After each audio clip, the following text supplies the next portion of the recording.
Hello दोस्तों, सबसे पहले मैं आपसे रिक्वेस्ट करना चाहती हूँ कि वीडियो देखने के बाद सब्सक्राइब ज़रूर कर लीजिएगा। मैं इन वीडियोस को बनाने में बहुत मेहनत करती हूँ और इसी से मैं अपना खर्चा चलाती हूँ।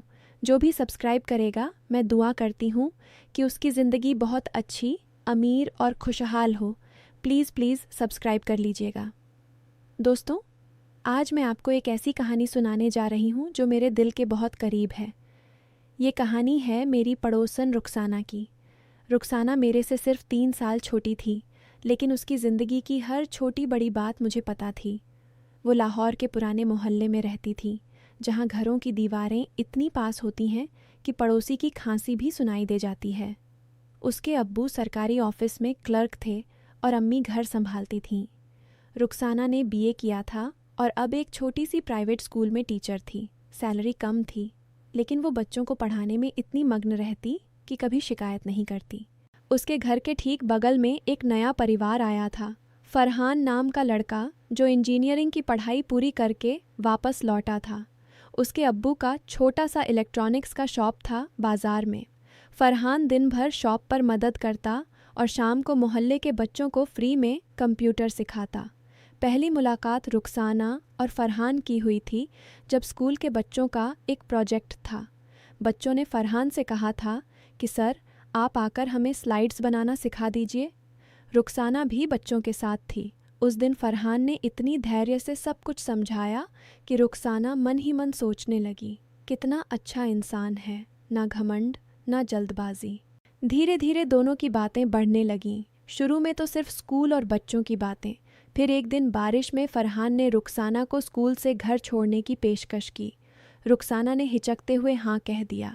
गाड़ी में वो बस चुप थी, लेकिन फरहान ने हल्के से कहा, रुखसाना, आप बच्चों को पढ़ाते पढ़ाते खुद भी बहुत कुछ सीख रही हैं ना? रुखसाना मुस्कुराई और बोली, हाँ, लेकिन कभी कभी लगता है कि मेरी अपनी ज़िंदगी में कुछ बड़ा करना बाकी है। उस रात दोनों ने पहली बार व्हाट्सएप पर बात की। फरहान ने एक पुरानी किताब का स्क्रीनशॉट भेजा, मेरी माँ की किताब है, आप भी पढ़ लीजिएगा। रुखसाना ने पढ़ा और अगले दिन फीडबैक दिया। बातें बढ़ती गईं। रुखसाना को अब फरहान की याद आने लगी। ऑफिस के बाद वो छत पर खड़ी होकर देखती कि फरहान शॉप बंद करके घर आ रहा है या नहीं। कभी वो सोचती कि अगर ये लड़का मेरे परिवार में होता तो कितना अच्छा होता। फरहान भी रुखसाना की ईमानदारी और हौसले को देखकर मुग्ध था। एक दिन उसने कहा, रुखसाना, आपकी वजह से मुझे लगा कि ज़िंदगी सिर्फ पैसे कमाने का नाम नहीं। आप बच्चों के लिए इतना करती हैं, मुझे भी कुछ करना चाहिए। दोनों के बीच वो खास भावना धीरे धीरे पनप रही थी। वो प्यार जो शब्दों में नहीं, नज़रों और छोटी छोटी मदद में छुपा होता है। कोई गलत इरादा नहीं, सिर्फ एक दूसरे का साथ और सम्मान। लेकिन असल ज़िंदगी में सपने हमेशा आसान नहीं चलते। रुखसाना के घर में एक दिन अम्मी ने बात शुरू की, बेटी, तेरी चाची का रिश्ता आया है। लड़का अच्छा खाता पीता है, दिल्ली में नौकरी करता है। तेरी उम्र हो गई है, अब शादी का सोचना चाहिए। रुखसाना चुप रही। वो जानती थी कि घर की हालत ठीक नहीं। अब्बू की तबीयत खराब थी, दवाइयाँ महंगी थीं। फरहान की मदद से वो कभी कभी अम्मी को छुप कर कुछ पैसे दे देती थी, लेकिन अब्बू को पता नहीं था। फरहान ने कहा था, ये मेरा फ़र्ज़ है, आप चिंता न करें। एक शाम मोहल्ले की एक औरत, रुखसाना की चाची की सहेली, ने फरहान और रुखसाना को बाजार में साथ देख लिया। दोनों बस किताबें खरीद रहे थे स्कूल के लिए, लेकिन उस औरत ने बात घुमा दी। अगले दिन मोहल्ले के व्हाट्सएप ग्रुप में एक मैसेज आया, रुखसाना अब फरहान के साथ घूम रही है, शादीशुदा नहीं है, फिर भी ऐसे बाहर, घर वालों को पता होना चाहिए। मैसेज के साथ एक पुरानी फ़ोटो थी जिसमें दोनों हंसते हुए दिख रहे थे, लेकिन कोई ने फ़ोटो एडिट करके रुखसाना के हाथ में फरहान का हाथ दिखा दिया था। पूरी तरह झूठा, लेकिन मोहल्ले में आग लग गई। रात को रुखसाना के घर फ़ोन आने लगे। अम्मी रो रही थीं। अब्बू ने रुखसाना को बुलाकर पूछा, ये क्या अफवाहें हैं बेटी, हमारी इज्जत का क्या होगा? रुखसाना ने सारी बात साफ साफ बताई, लेकिन अब्बू का विश्वास टूट गया था। लड़की होकर लड़के के साथ इतनी दोस्ती, लोग क्या कहेंगे? फरहान के घर में भी यही हुआ। उसकी अम्मी ने कहा, बेटा, हम गरीब हैं, लेकिन इज्जत तो है। रुखसाना अच्छी है, लेकिन ये अफवाहें हमारे शॉप पर असर कर रही हैं। ग्राहक कम हो गए हैं। रुखसाना और फरहान दोनों के बीच दूरी आ गई। रुखसाना ने व्हाट्सएप बंद कर दिया। फरहान कई बार घर के बाहर खड़ा रहा, लेकिन रुखसाना ने दरवाज़ा नहीं खोला। अंदर से वो रो रही थी। उसकी छोटी बहन ने एक दिन कहा, आप भी, फरहान भाई ने स्कूल के बच्चों के लिए नया कंप्यूटर ला दिया है, लेकिन वो कह रहे थे कि अब कभी मत बताना रुखसाना को। रुखसाना का दिल टूट गया। वो सोचती, क्या मैंने गलत किया? क्या सिर्फ बातें करना भी गुनाह है? फिर एक दिन असली मुसीबत आई। रुखसाना के अब्बू को हार्ट अटैक हुआ। अस्पताल में डॉक्टर ने कहा एंजियोग्राफी करानी होगी, 2 लाख रुपए लगेंगे। घर में कुछ भी नहीं था। रुखसाना ने रात भर सोचा। फरहान को पता चला। उसने बिना कुछ कहे अपने शॉप का कुछ सामान बेच दिया और पैसा जमा कर दिया। लेकिन रुखसाना को पता नहीं था। जब अस्पताल में अब्बू की हालत सुधरी तो डॉक्टर ने बताया, एक लड़के ने बिल भर दिया है, नाम फरहान है। रुखसाना अस्पताल से बाहर आई तो फरहान खड़ा था। दोनों की नज़रें मिलीं। फरहान ने धीरे से कहा, रुखसाना, मैंने कुछ नहीं मांगा, बस आपकी इज्जत और आपकी खुशी। वो फ़ोटो और मैसेज सब झूठा था। मैंने पता लगाया, वो औरत जो मैसेज फैलाती है उसका बेटा मेरा कॉम्पिटिटर है शॉप में। उसने एडिट किया था क्योंकि मुझे हरा देना चाहता था। रुखसाना के आंसू रुक नहीं रहे। उसने कहा, फरहान, मैंने भी आपको गलत समझा। अम्मी अब्बू ने कहा था कि तुम सिर्फ मदद के नाम पर, लेकिन तुमने कभी कुछ नहीं मांगा। घर लौटकर रुखसाना ने अम्मी अब्बू के सामने सारी बात रखी। अब्बू ने चुपचाप सुना, फिर बोले, बेटी, मैंने भी अफवाहों पर यकीन कर लिया। फरहान ने मेरी जान बचाई। अब मैं खुद उससे बात करूँगा। मोहल्ले में जब सच्चाई पता चली तो वो औरत जो अफवाह फैलाती थी खुद शर्मिंदा हो गई। उसने रुखसाना के घर आकर माफ़ी मांगी। मैंने बस मजाक में किया था, लेकिन ये कितना बड़ा नुकसान कर दिया। फरहान की अम्मी भी आईं। दोनों परिवारों में बात हुई। कोई जल्दबाजी नहीं, बस धीरे धीरे। आज रुखसाना और फरहान शादी के कगार पर हैं, लेकिन वो शादी सिर्फ 2 लोगों की नहीं, 2 परिवारों की है। फरहान अब रुखसाना के अब्बू की दुकान का हिस्सा भी संभाल रहा है। रुखसाना स्कूल में और आगे पढ़ा रही है। दोनों ने मिलकर मोहल्ले में एक छोटा सा लाइब्रेरी भी खोल दिया बच्चों के लिए। वो अब भी एक दूसरे को देखकर मुस्कुराते हैं, लेकिन अब वो मुस्कान में पहले जैसी मजबूरी नहीं, सिर्फ शांति है।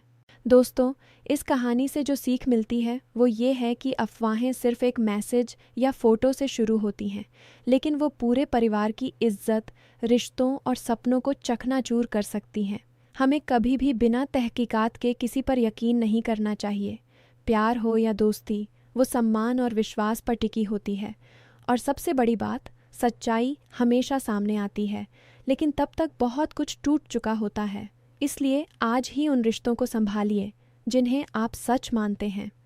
अफवाहों को रोकिए, सच्चाई बोलिए और दूसरों की इज्जत का ख्याल रखिए, क्योंकि इज्जत एक बार गई तो वापस लौटने में बहुत मेहनत लगती है।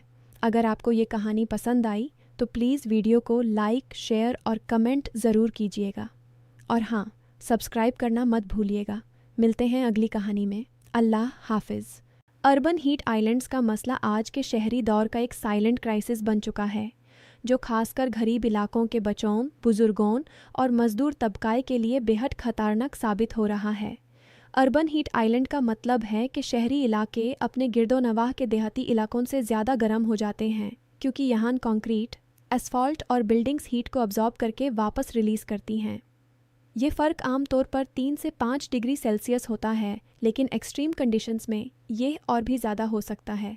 World Health Organization. इस मसले की सबसे बड़ी बात यह है कि इसका असर सब पर बराबर नहीं पड़ता। ये असर सबसे ज़्यादा उन लोगों पर होता है जो पहले ही सोसाइटी के कमज़ोर तबके में शामिल हैं, जैसे गरीब बच्चे, बुज़ुर्ग और मज़दूर। सबसे पहले बात करते हैं बच्चों की। बच्चे हीट के लिए ज़्यादा सेंसिटिव होते हैं क्योंकि उनका बॉडी टेम्परेचर रेगुलेट करने का सिस्टम पूरी तरह डेवलप नहीं होता।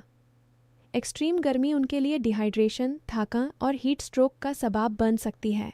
इसके अलावा रिसर्च ये भी बताती है कि ज़्यादा गर्मी बच्चों की मेंटल डेवलपमेंट को भी अफेक्ट कर सकती है, जैसे लर्निंग एबिलिटी और कंसंट्रेशन में कमी। रेडिट। गरीब इलाकों के बच्चे इसलिए और ज़्यादा रिस्क में होते हैं क्योंकि उनके पास ना तो प्रॉपर वेंटिलेशन होती है, ना एयर कंडीशनिंग और ना ही ग्रीन स्पेसेस जहां वो ठंडी हवा में वक्त गुजार सकें। WHO के मुताबिक स्लम एरियाज़ में रहने वाले लोग अक्सर ऐसे घरों में रहते हैं जो क्लाइमेट के लिए रेजिस्टेंट नहीं होते, जिस वजह से एक्सट्रीम हीट का असर सीधा उनकी सेहत पर पड़ता है। World Health Organization. अब अगर बुजुर्गों की बात करें तो उनके लिए अर्बन हीट आइलैंड्स एक और भी बड़ा खतरा है। बुजुर्ग लोगों का बॉडी हीट से लड़ने की कैपेसिटी कम होती है और अक्सर उन्हें हार्ट डिजीज़, डायबिटीज़ या रेस्पिरेटरी प्रॉब्लम्स होती हैं।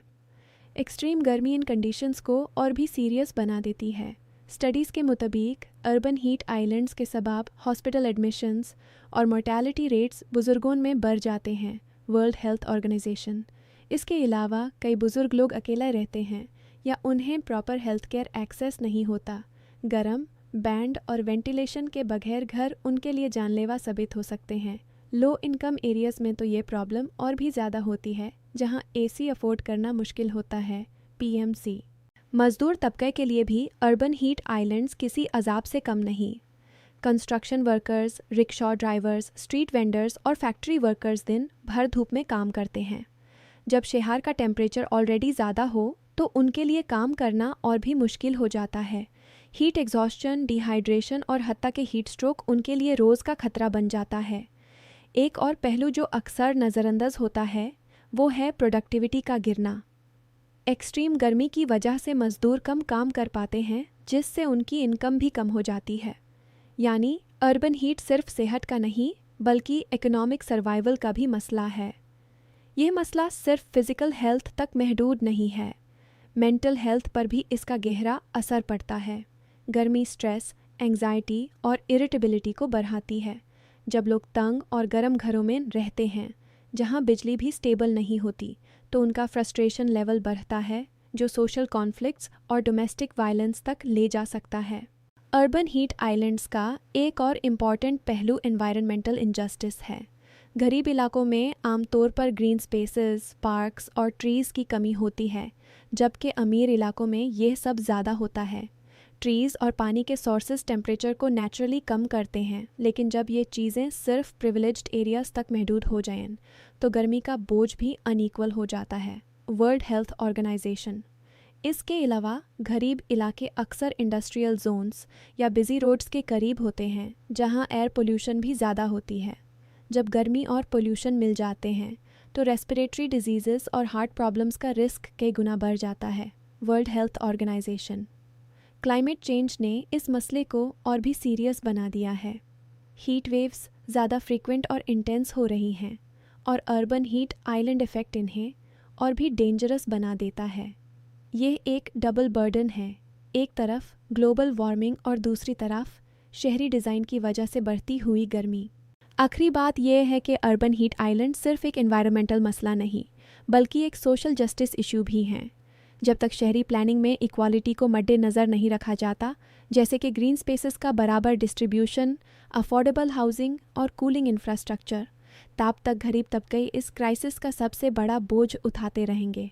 नतीजा ये है कि अर्बन हीट आइलैंड्स ने शहरों को सिर्फ गर्म नहीं बनाया, बल्कि सोसाइटी के अंदर ऑलरेडी मौजूद नाइंसाफ़ी को और गहरा कर दिया है। बच्चे अपनी ग्रोथ खो रहे हैं, बुजुर्ग अपनी सेहत और मज़दूर अपनी ज़िंदगी की स्टेबिलिटी। अगर इस मसले को सीरियस तौर पर एड्रेस न किया गया तो आने वाले वक्त में ये क्राइसिस और भी ख़तरनाक रूप इख्तियार कर सकता है।